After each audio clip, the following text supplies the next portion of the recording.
This time on One Man's Movies, I'm super excited to be looking at the first movie in Marvel's Phase 4 releases, Shang Chi and the Legend of the Ten Rings. I thought I could change my name, start a new life, but I could never escape his shadow. Zhu Wenwu, played by Tony Leung, has immortality and total power thanks to being the bearer of the mystical Ten Rings. His Ten Rings organisation has grown over his 1,000-year reign to be of enormous influence and power within the world. But he gives it all up for the love of Li, played by the gorgeous Fala Chen. Many years later, their son Sean, played by Simu Liu, is scratching a living in San Francisco as a valet parker, together with his anarchic friend Katie, played by Awkwafina.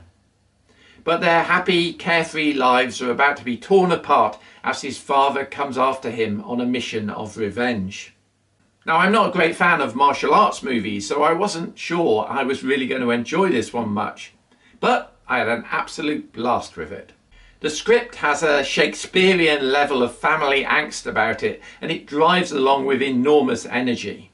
Above all that, it's wonderfully character-based. The quirky relationship between Sean and Katie adds real warmth and comedy to the whole movie, and the conflicted relationship between Sean and his father is developed beautifully. The action sequences are all top-notch, with an early bendy bus fight in San Francisco being a particular highlight for me.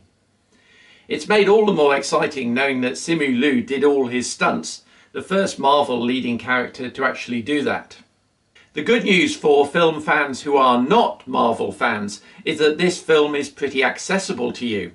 Yes, there are Easter eggs in there for the Marvel nerds, including the return of a very funny character from one of the early films, which I thought was a delight. But the film is pretty much standalone. You don't need to have a Marvel degree to go in and enjoy this one.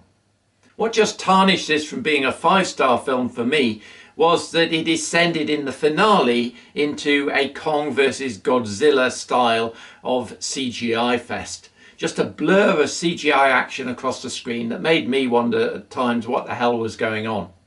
I just thought it was unnecessary given how good the film had been up to that point.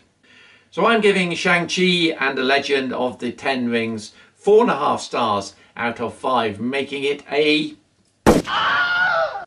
Read my full review at bobthemovieman.com.